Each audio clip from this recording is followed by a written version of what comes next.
Je vous salue encore une fois dans le nom puissant de Jésus-Christ. C'est encore moi, votre humble servante, Pasteur Stella. Je suis vraiment dans la joie. Je crois que la personne qui est en train de me suivre en ce moment est aussi vraiment dans la joie parce que Dieu a une parole pour toi ce soir. Et je viens avec l'assurance que la parole de Dieu aujourd'hui va changer ta vie, va transformer ta vie. Comme cette parole a changé ma vie, je suis sûre qu'elle va aussi transformer ta vie. Je suis la personne que Dieu a choisie dans cette saison pour amener la parole qui va transformer la vie de celui qui va m'écouter, qui va transformer la vie. Et je le dis toujours, si Dieu a fait ça pour moi, il peut aussi le faire pour toi. Je ne suis pas qualifiée aujourd'hui de venir te parler, mais Dieu, parce qu'il qualifie toute personne, il peut faire quelque chose dans ta vie. Et je sais que les dons qui sont en toi, j'ai commencé à parler des dons. Alors, j'ai commencé dans Acte 2 à parler du don qui est le Saint-Esprit. Quand il vient dans ta vie, c'est ce qu'il peut faire dans ta vie. Amen. Alors, nous allons prier en ce moment. Avant de commencer ce message, j'aimerais que nous puissions prier. J'aimerais que tu puisses dire au Seigneur, Éternel, parle-moi. Comme tu es en train de parler à Pasteur Stella, comme tu as fait dans la vie de Pasteur Stella, je sais que tu peux le faire avec moi. Dis au Seigneur, Seigneur, qualifie-moi aussi de voir la transformation dans ma vie. Qualifie-moi aussi, Éternel, pour faire des miracles. Qualifie-moi, Éternel des armées, pour des prodiges. L'Éternel est capable de le faire avec toi, mon frère, ma soeur. Nous allons prier en ce moment. Saint-Esprit, je demande en ce moment que toi, tu puisses venir aujourd'hui, que tu puisses m'utiliser comme un instrument pour parler à ton peuple. Et je demande, ô Éternel, que tu puisses, Éternel, te manifester, que tu puisses ouvrir les yeux, Éternel, pour que les gens puissent voir, que tu puisses ouvrir les oreilles pour que ton peuple puisse t'entendre. Éternel des armées, que tu puisses ouvrir, Éternel des armées, l'entendement spirituel, afin qu'on puisse écouter de ton trône, ô Éternel. Tout ce qui n'est pas de toi, je le détruis en ce moment, dans le nom puissant de Jésus. Saint-Esprit, commence à agir maintenant, dans le nom puissant de Jésus. Saint-Esprit, fais ton travail en ce moment, le travail que tu as fait en moi. Je sais que tu peux le faire dans la vie de ta fille, dans la vie de ton fils. Éternel, parce que toi, tu es un Dieu capable. Glorifie-toi et manifeste-toi ce soir, dans le nom puissant de Jésus que j'ai ainsi prié. Amen. Amen. J'ai commencé à parler, il y a maintenant, depuis la semaine passée, j'ai commencé à parler du don en toi. Et j'ai donné le verset dans Acte 2. Nous avons lu Acte 2 et nous avons vu comment la puissance du Saint-Esprit s'est manifestée le jour de la Pentecôte. Et après, j'ai dit que beaucoup de gens, quand ils rencontrent Jésus-Christ comme leur Seigneur et leur Seigneur et leur Sauveur, ils restent là. Mais il y a une autre dimension. Et j'ai parlé de comment cultiver le don en toi. Si tu n'as pas encore regardé cette vidéo, j'aimerais que tu puisses aller sur notre chaîne et que tu puisses entendre ce que Dieu a à dire. Comment est-ce que tu peux cultiver maintenant le don qui est en toi? C'est d'abord découvrir ce don et puis le cultiver. Et aujourd'hui, je suis en train de parler de comment déployer le don qui est en toi. Parce que quand le don de Dieu est en toi, tu dois le déployer. Quand nous parlons de déployer, ça veut dire que la manifestation de ce don-là, quand le don de Dieu est en toi, quand le Saint-Esprit commence à agir en toi, nous avons lu dans 1 Corinthiens 12, nous avons vu les dons de Dieu, comment ils se manifestent dans la vie de quelqu'un. Nous avons aussi lu dans Romains 12 et nous avons vu que tous, nous avons des dons. Dans le corps de Christ, chacun de nous a une fonction. Mais c'est de connaître maintenant comment est-ce que Dieu t'utilise. Quels sont les dons qui sont en toi? Mais il faut maintenant connaître ce Dieu-là. Il faut connaître ce don qui est en toi. Et pour connaître le don, il faut avoir une relation avec ce Dieu-là. Et quand tu as une relation avec ce Dieu-là, il commence à se manifester. J'ai dit que Jésus-Christ, qui est la parole, quand elle vient en connexion avec le Saint-Esprit qui est en toi, il y a des manifestations de sa puissance. Alors tu commences à marcher dans la gloire de Dieu. Alors aujourd'hui, je vais parler de la gloire de Dieu. Ça, c'est la troisième dimension. Quand le Saint-Esprit vient dans ta vie, j'ai donné un exemple de Pierre. Je dis, Pierre, quand il a rencontré Jésus, il était pécheur. Mais Dieu l'a fait pécheur des hommes. Et au jour de la Pentecôte, Pierre a commencé à parler avec puissance. Et quand il a parlé avec puissance, il y a eu la transformation des vies. Il y a les gens qui ont rencontré Jésus-Christ ce jour-là. Alors la puissance de Dieu était là. Quand la puissance de Dieu vient dans ta vie, quand tu es revêtu de cette puissance, alors tu commences à marcher dans cette dimension de la gloire de Dieu. La dimension de la gloire de Dieu, c'est quand tu as rencontré Jésus-Christ, tu l'as connu. Tu ne peux pas seulement dire que non, j'ai le don en moi et je l'ai dit. Et tu commences à enseigner. Non, tu dois avoir le temps de connaître et de grandir. Quand tu as grandi, quand tu le connais, tu arrives à une dimension de connaître Jésus-Christ. Parce que c'est Jésus-Christ qui va se manifester en toi. Jésus-Christ ne peut pas se manifester dans ta vie si tu ne le connais pas. Le Saint-Esprit peut être en toi, mais il ne va pas se manifester puissamment parce que tu n'as pas connu Jésus-Christ. Et pour le connaître, tu dois commencer à aller dans la parole de Dieu. Quand tu connais la parole de Dieu, Dieu n'agit jamais en dehors de sa parole. C'est sa parole qui est en toi, qui est là, qui connecte avec le Saint-Esprit en toi et qu'il y a des manifestations du Saint-Esprit en toi. Et tu commences à opérer dans le surnaturel. Amen. Tu commences à opérer dans le surnaturel. Ce n'est plus ce qui est naturel. Tu es au-delà du naturel. Il y a l'autorité de Dieu qui vient et qui commence à agir, à opérer des miracles, qui commence à opérer des miracles, qui commence à opérer des prodiges. Amen. C'est ça la dimension de la gloire de Dieu. Donc ça veut dire que la puissance de Dieu qui est en toi, j'ai donné un exemple du don qui est en toi, qui est une sémence. Et cette sémence est en train de grandir avec la parole de Dieu. Et j'ai donné même un exemple de quand moi je suis en intimité avec mon mari, il dépose quelque chose en moi et j'ai des enfants. Donc ça veut dire que tu donnes naissance. Amen. Il y a la naissance de ce don qui est en toi. Et ça commence à se faire voir. Et les gens sont capables de palper. Les gens sont capables de voir la réalité de la puissance de Dieu. Amen. Mais pour arriver à marcher dans la gloire, à être revêtu du Saint-Esprit, il faut que tu connaisses ce Dieu-là en toi. Et tu commences à marcher dans le surnaturel. Le surnaturel existe. Le surnaturel est là. Dieu agit. Nous sommes pendant le temps de la fin. Comme je suis en train de le dire chaque jour. Dieu a dit qu'il va répandre de son esprit sur toute chair. Et quand son esprit vient sur toute chair, la Bible dit, vos fils et vos filles, ils vont prophétiser.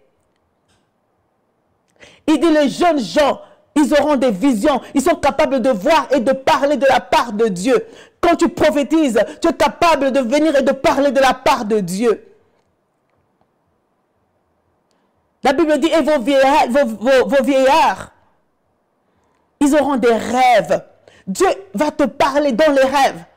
Tu sais, parfois les gens pensent seulement que Dieu doit seulement parler d'une telle manière. Mais Dieu, quand il parle tantôt d'une manière, tantôt d'une autre. Il peut te parler au travers des rêves. Il peut te parler de la vie de quelqu'un au travers des rêves.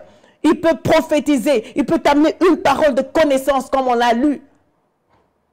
Dieu parle tantôt d'une manière, tantôt d'une autre. Les dons qui sont en toi vont commencer à se manifester. Parce que c'est le Saint-Esprit qui parle. Le Saint-Esprit parle tantôt d'une manière, tantôt d'une autre.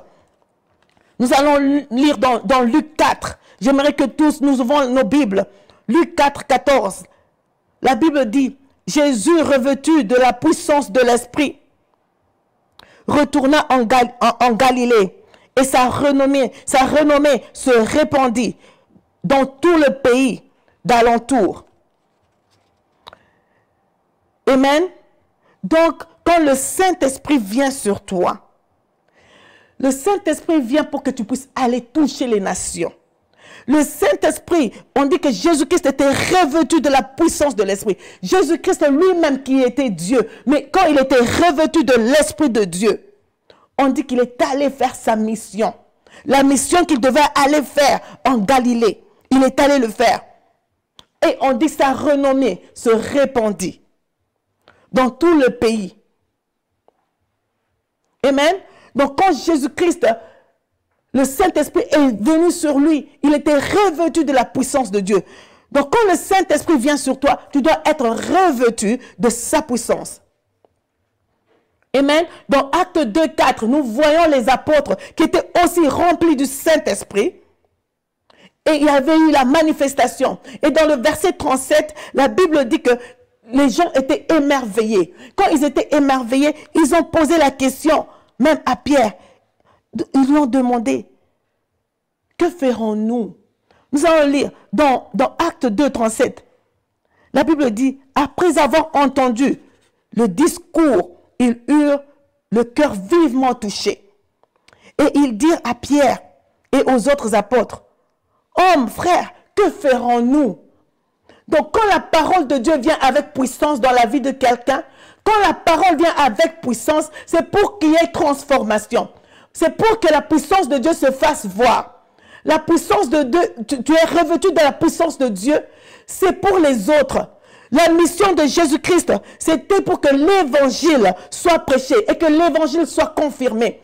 Quand Jésus-Christ, quand la puissance de Dieu vient sur toi, quand Jésus-Christ vient vivre en toi, comme le Saint-Esprit, c'est pour que la parole de Dieu soit prêchée. Et c'est pour que l'évangile soit confirmé. Et quand Dieu confirme sa parole, il la confirme avec la puissance, il la confirme avec des prodiges, il la confirme avec des signes.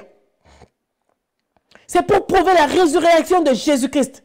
Parce que quand nous lisons toujours dans Acte 2, même Pierre leur a dit, Jésus-Christ que vous avez crucifié, c'est ça même. Il est revenu sous forme du Saint-Esprit. C'est pourquoi je peux me lever aujourd'hui et parler comme je parle. C'est pourquoi aujourd'hui, si tu crois en lui, Dieu va t'utiliser puissamment. Et tu es capable de te lever. Tu es capable de te lever. Et la puissance de Dieu qui est en toi va commencer à se manifester. Quand tu crois dans cette parole, quand tu crois en Jésus-Christ, il y a la manifestation du Saint-Esprit. Et cela, c'est pour que la parole de Dieu soit confirmée. Qu'elle soit confirmée dans le monde. Qu'elle soit confirmée partout où nous sommes. Qu'elle soit confirmée à ton travail. Qu'elle soit confirmée dans l'église. Qu'elle soit confirmée dans ta famille. Et c'est pour amener les gens à croire à Dieu. Et d'obtenir la vie. Nous avons besoin de la vie. La parole de Dieu doit être confirmée pour amener les hommes à Dieu. Parce que Jésus-Christ dit, si vous ne me croyez pas, croyez même à cause des œuvres. Jean 14, 11. Jésus-Christ dit, croyez même à cause des œuvres. Les œuvres de la croix doivent se manifester en nous maintenant. C'est le temps maintenant que quelqu'un puisse se lever et que l'œuvre de la croix, les œuvres de Jésus-Christ doivent se manifester pendant ce temps, puissamment, par des signes, par des prodiges. La parole de Dieu doit être accompagnée de la puissance. La parole de Dieu, elle est vie. La parole de Dieu, elle crée. La parole de Dieu, elle transforme. La parole de Dieu, elle libère. La parole de Dieu change. La parole de Dieu te sort de prison. Elle fait tomber les chaînes. La parole de Dieu doit se manifester afin qu'il y ait des témoins. Nous devons être des témoins. Un témoin, c'est celui qui a expérimenté, qui était là quand les choses se sont passées. Nous sommes les témoins de Jésus-Christ. Nous sommes les témoins. Nous devons aller témoigner de la parole de Dieu. Témoigner de ce que nous avons vu. Témoigner de ce que nous avons expérimenté. Si tu ne peux pas parler, c'est parce que tu n'as pas encore expérimenté cette puissance. Quand tu commences à expérimenter la puissance de Dieu, Dieu te donne la capacité de parler comme un témoin qui a vu. Tu vas témoigner pour quelqu'un parce que tu as vu ce qui s'est passé. Tu as expérimenté, tu étais là. Et c'est pourquoi nous sortons pour témoigner de Jésus-Christ à cause de ce qu'il a fait en nous. Est-ce que Jésus-Christ est en train de se manifester en toi? Beaucoup de gens, quand je dis Dieu m'a parlé, Jésus-Christ m'a parlé, les gens me posent la question, mais c'est là, comment Dieu te parle? Et j'ai dit, c'est dans la présence de Dieu. C'est dans le secret. C'est là que Dieu parle. C'est dans le secret. c'est là que Dieu se manifeste. Quand tu es dans le secret, quand tu commences à avoir cette habitude-là, d'aller chercher Christ, d'aller chercher Dieu.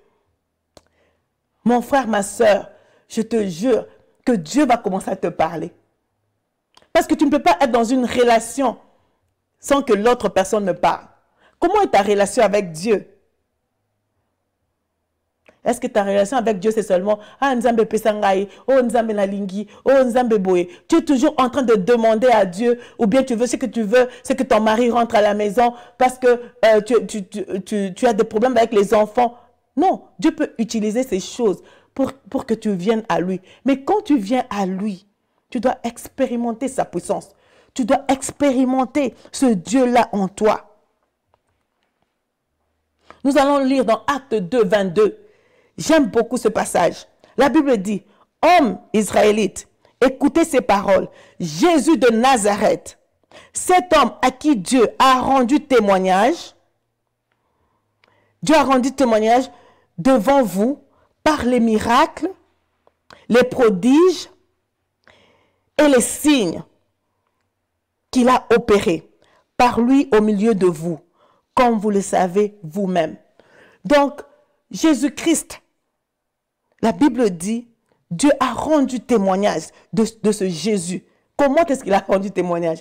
On a dit par des miracles, par des prodiges, par des signes. Ça veut dire, nous, en tant que chrétiens, c'est de la même façon que Dieu a rendu témoignage de Christ, qu'il va continuer à rendre témoignage de Christ qui est en nous, par des signes, par des miracles, par des prodiges. Ça veut dire que nous commençons à marcher dans le surnaturel, dans la puissance de Dieu, et nous voyons des signes, nous voyons des prodiges. Dieu ne peut pas être en nous, qu'il n'y ait pas de signes, qu'il n'y ait pas de miracles, qu'il n'y ait pas de prodiges. Ça doit être opéré. C'est comme ça que la puissance de Dieu se manifeste en nous. Jésus-Christ dans Luc 4, 18, qu'est-ce qu'il dit? L'Esprit du Seigneur est sur moi. Parce qu'il m'a oint. Donc quand tu es oint, la Bible dit, pour annoncer la bonne nouvelle aux pauvres, il m'a envoyé pour guérir ceux qui ont le cœur brisé, pour proclamer aux captifs la délivrance et aux aveugles le recouvrement de la vue, pour renvoyer libres les opprimés.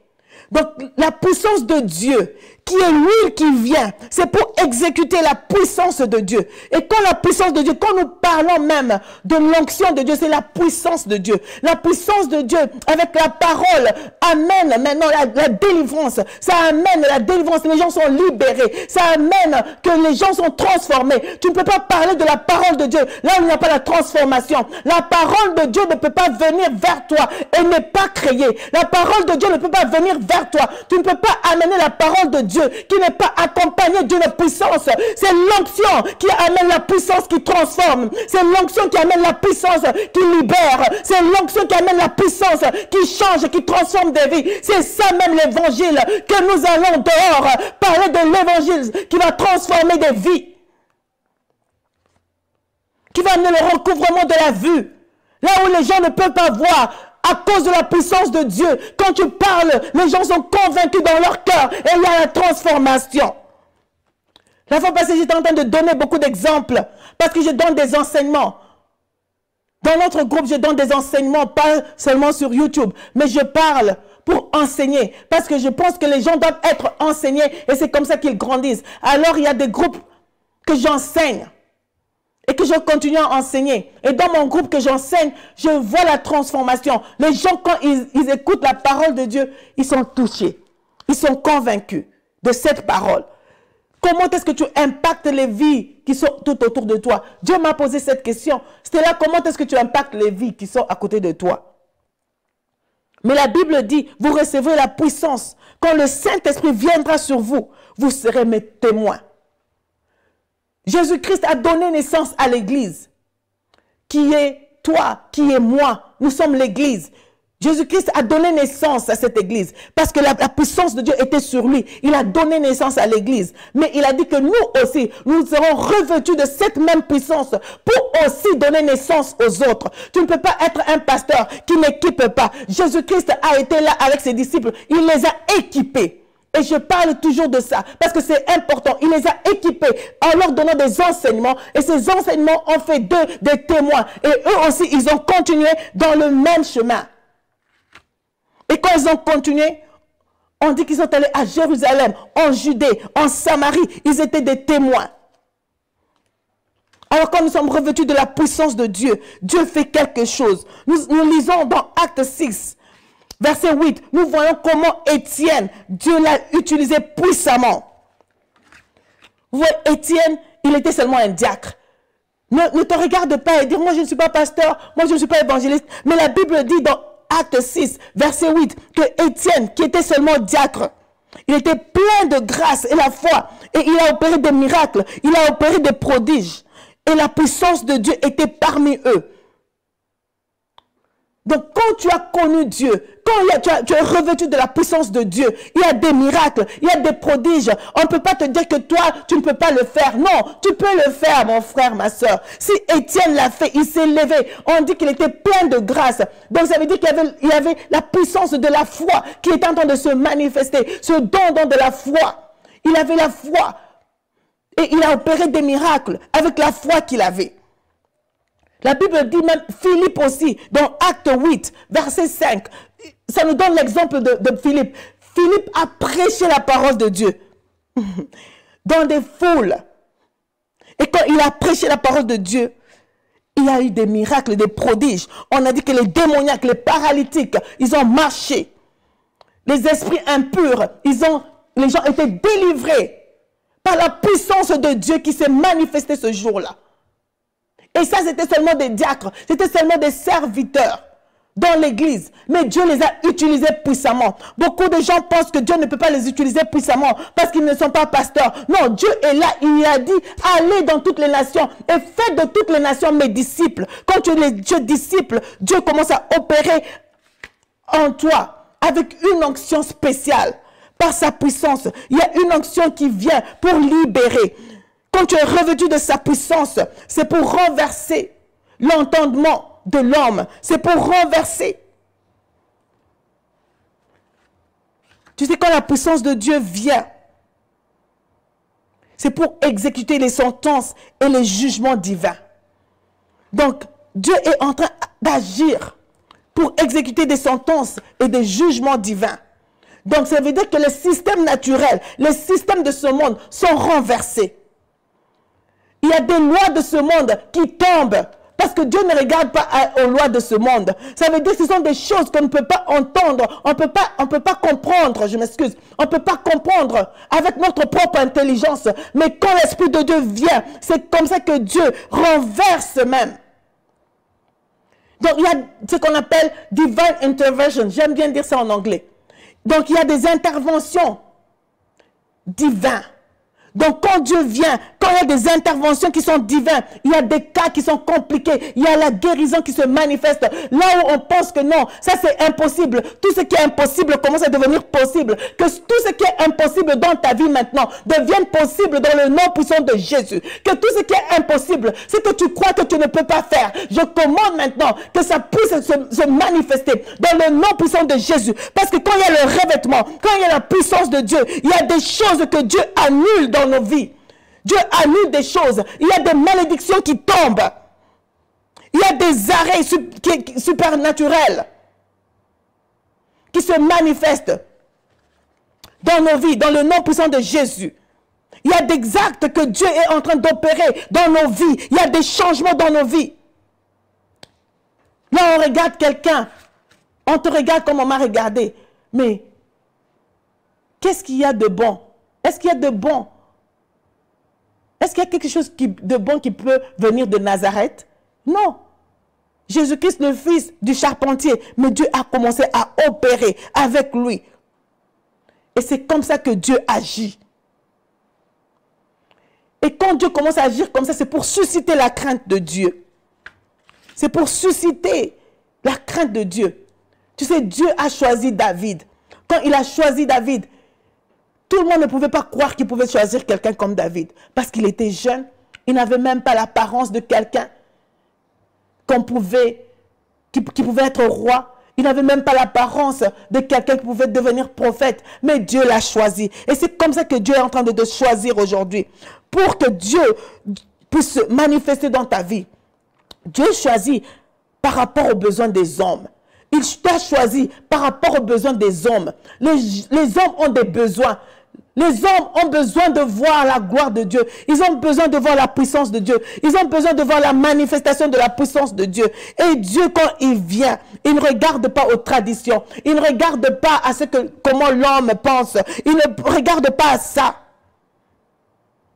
Ça, c'est l'homme qui pense comme ça. Mais Dieu t'a choisi. Dieu t'a qualifié.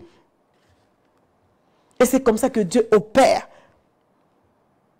Pour confirmer sa parole. La parole qui est prêchée doit être confirmée par la puissance de Dieu. Et tout ça, c'est pour que la gloire de Dieu, pour que nous puissions rendre gloire à ce Dieu-là. Aujourd'hui, je prie que l'Éternel puisse se manifester puissamment dans ta vie. Je prie aujourd'hui que Dieu puisse te revêtir de sa puissance. Parce que quand Dieu te revêt de sa puissance, toi, tu disparais. Mais c'est la gloire de Dieu qui commence à se manifester. Je prie en ce moment que la gloire de Dieu se manifeste en toi puissamment, dans le nom puissant de Jésus. Je prie aujourd'hui que Dieu puisse t'ouvrir les yeux, qu'il puisse te choisir là où tu es, parce que Dieu t'a choisi. Il te connaissait avant que tu ne sois né, avant que tu ne sois né, avant que tu ne sois formé dans le ventre de ta mère. L'Éternel t'avait déjà choisi. Il t'a établi comme prophète. Il t'a établi et il a dit que à partir de toi, il va montrer aux hommes, il va confondre l'intelligence des hommes, il va confondre ce monde, il va confondre le monde à cause de toi. Il va confondre ceux qui te regardent et qui pensent que Dieu ne peut rien faire avec toi. Mais aujourd'hui, j'ai une parole pour toi, que l'Éternel, il choisit les choses vaines de ce monde pour confondre ceux qui pensent qu'ils sont forts, ceux qui pensent qu'ils sont intelligents. Dieu veut les confondre ce soir. Dieu veut confondre ceux qui disent, qu'est-ce qu'il y a de bien en toi? Qui es-tu? Mais aujourd'hui, je t'amène cette parole. Que Dieu commence à utiliser les dons qui sont en toi et que la puissance de Dieu se manifeste puissamment. Si tu n'as pas encore reçu Jésus-Christ comme ton Seigneur, comme ton Sauveur, ça c'est le moment. C'est le moment. C'est le moment. Lève ta main et dis, Seigneur Jésus, je t'accepte dans ma vie comme mon Seigneur, comme mon Sauveur. Utilise-moi. Utilise-moi, Seigneur. Je me donne à toi totalement. Je sais, Éternel, que je t'ai accepté comme mon Seigneur, comme mon Sauveur. Mais je veux une autre dimension de toi. Commence à prier pour une autre dimension. Une dimension de la puissance de Dieu. Une dimension de la gloire de Dieu. Une dimension de la puissance de Dieu. Une dimension pour des signes. Une dimension pour des prodiges. Une dimension pour des miracles. Demande cela à Dieu et Dieu va se manifester dans ta vie. Je dis merci au Seigneur pour sa parole aujourd'hui. Que l'Éternel se glorifie puissamment encore une fois. Qu'il continue à agir puissamment dans ta vie. Si tu crois, tu verras la gloire de Dieu. Si tu crois, tu verras la gloire de Dieu. Éternel, je te dis merci pour ta parole. Merci Seigneur pour ce que tu as fait encore une fois ce soir. Que l'Éternel te bénisse. C'est encore moi, Pasteur Stella. Je serai encore avec vous la semaine prochaine. Et là, je veux parler plus des dons. Je veux toucher aux dons un à un pour que tu puisses mieux les comprendre. Pour cette semaine, je voulais seulement parler de comment découvrir le don qui est en toi et comment est-ce que tu peux cultiver le don qui est en toi. Aujourd'hui, j'ai parlé de déployer le don. Quand le don est en toi, tu dois le déployer. On doit voir la puissance de Dieu en train d'agir avec toi. Amen. Et la semaine prochaine, nous allons commencer encore une autre série là où je veux parler, je veux toucher tous les points, tous les dons pour que tu puisses les comprendre, comment ils se manifestent. Comme ça, quand tu les comprends, tu sauras, ah, je pense que j'ai ce don en moi. Ah, je pense que Dieu opère en moi de cette façon. Alors, que Dieu vous bénisse, je vous aime beaucoup. Alors, abonnez-vous sur notre chaîne, aimez. Et Dieu va vous bénir. Pasteur Stella, je vous aime beaucoup. Au revoir. Merci beaucoup.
Je savais que Dieu m'avait béni avec quelque chose.